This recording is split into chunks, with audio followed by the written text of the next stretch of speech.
Во денешната агенда од предизборната кампања во 6-та изборна единица на коалицијата Обнова на Македонија, предводена од ВМРО ДПМНЕ, беше посета на сладкарскиот еснав во Гостивар. Зборувајќи за символиката на зборот еснав како честност, носителката на листата Дафина Стојановска нагласи дека на денот на гласањето граѓаните треба да направат избор помеѓу еснавот и криминалот. Седнавме на по една баклава во една од најстарите и најреномираните сладкарници во Гостивар, Рекорд. Газда Абдулјади е еден од вистинските гостиварски еснавџи. Овој збор значи многу за секој вреден гостиварец и приватен стопанственик. Еснавот како збор кај нас значи честност.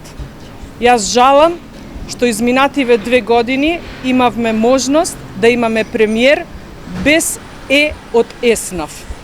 Што се однесува до Е од европски вредности за кои што велеше дека се неговиот пат, ни останаа само евро за бате и евро за црквата, како и она Е кој што им го порача на македонскиот народ и на сите негови соработници.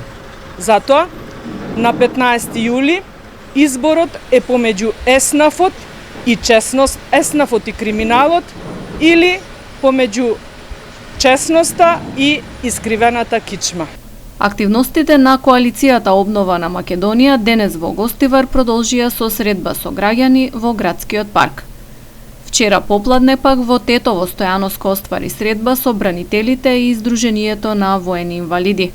Оттаму носителката на листата истакна: бегањето од вистината е кукавичлук, а соочувањето со неа е сведоштво за искрени желби и искрен пристап кон сите, па и кон долгогодишните нерешени болни прашања и проблеми. Во Тетово Стојановска се сретна и со просветни и спортски работници, со кои разговараше за делот од изборната програма, кој што се однесува на образованието и спортот.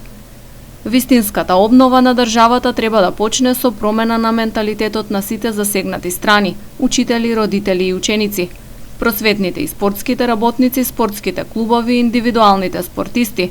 Преку проектот Обнова ќе ги стимулираме со повисоки плати, инвестиции, субвенции и со подобри услови за работа, рече Стојановска.